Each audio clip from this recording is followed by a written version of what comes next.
begin with Plato because his work is the only one that explicitly names a lost civilization, an advanced society with laws and culture that has since vanished. He calls them the people of Atlantis. It is possible that the Atlantic Ocean itself was named after this civilization. Traces of a similar place can be found in the writings of Herodotus, while both the Bible and the Quran mention a great flood that wiped out an ancient people. Plato too tells a story of a flood, aligning with many other ancient narratives. However, his account stands out for its detail, including specific dates for when the flood occurred and when Atlantis was destroyed. In this video, I will lay the foundation of Plato's Critias, which describes Atlantis and the flood. This will help us assess whether his account is a reliable historical source or merely a moral allegory, one that suggests vice is doomed to destruction while virtue endures. Some scholars have interpreted Critias in relation to Plato's political ideas. Owen supported this view, arguing that Timaeus and Critias are deeply connected to the Republic. However, Christopher Gill rejected this interpretation. Instead of linking Plato's dialogue to his political philosophy, Gill follows the approach of Perry Vidal-Naquet, whose structuralist reading of Atlantis myth has been highly influential since its publication in 1964. Vidal-Naquet's later work on the reception of the Atlantis myth offers valuable insights into why it held such power, particularly during the age of exploration and colonization. His analysis helps explain how the myth inspired works like Francis Bacon's New Atlantis, a utopian vision influenced by the legend. Some scholars have also explored Atlantis as a foundation myth that held significance for the Athenians of Plato's time. Gill further contributes by surveying the scholarship of Critias. He has previously highlighted the works of French scholar Jean Fossois, whose monograph on the Atlantis story examines Plato's use of historiographical sources. Jean Fossois particularly emphasizes the structural relationship between the Atlantis account in Critias and Herodotus' historical and ethnographic surveys. It is well known that Critias is an incomplete dialogue. Some scholars, such as Nesselrath, do not attribute this to a simple mechanical loss. Instead, Nesselrath proposed three possible explanations for its incompleteness. The first two are that Plato's death prevented him from finishing it, and that he found himself unable to fully realize the vision he had set for Critias. In contrast to these views, Nesselrath points to laws, which addresses topics that, according to the preview in Timaeus, were meant to be explored in Critias.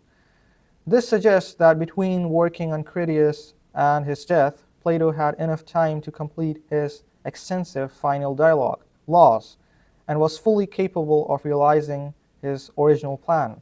Thus, Nesselrath favors a third explanation, that Plato simply lost interest in finishing Critias, as the works of a well-ordered polity could be more effectively demonstrated through the approach taken in Laws.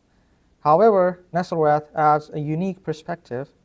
He proposes that Plato abandoned Critias because its subject matter had unexpectedly evolved in a way that risked diverging too far from his original vision, as set out in the opening of Timaeus.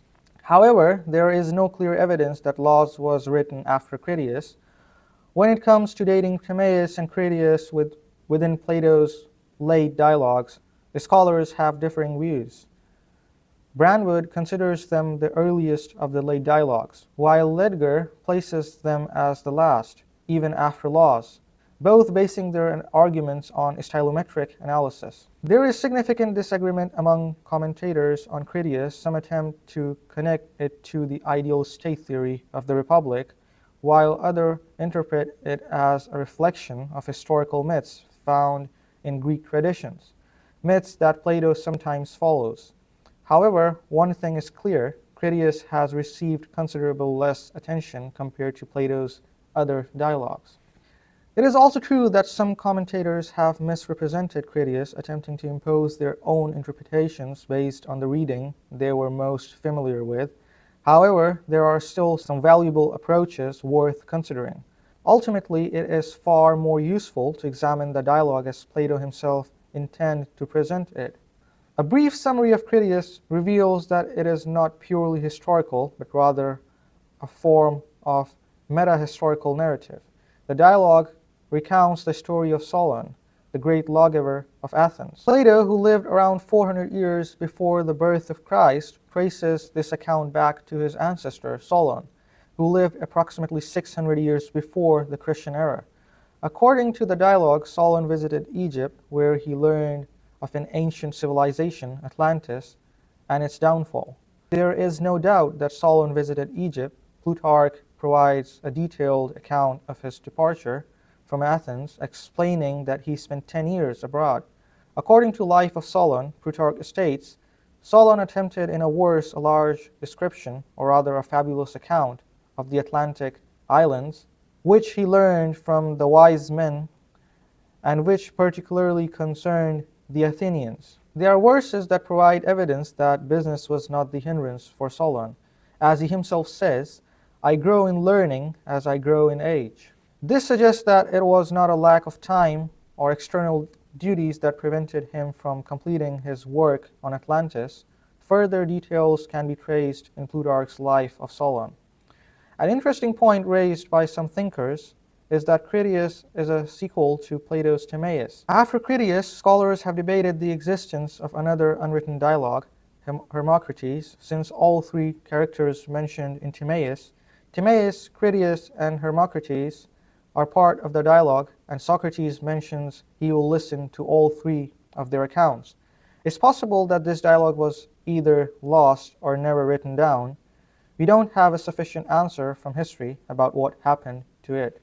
I also came across an interpretation I found intriguing. Some scholars have pointed out that the sequence of names of the three participants in these dialogues might have significance. The name Timaeus is derived from the Greek word meaning to pay honor.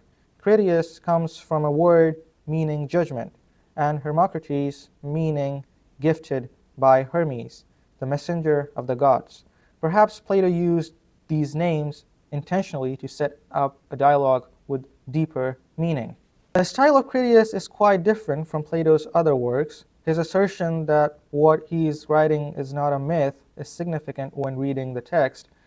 While he may have used mythology, the inclusion of historical accounts, specific dates, and details that resonate with modern archaeology and history is remarkable.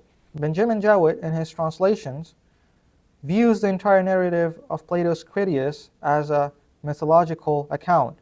He is particularly critical of later historians who took the Atlantis story at face value, concluding that such a place actually existed.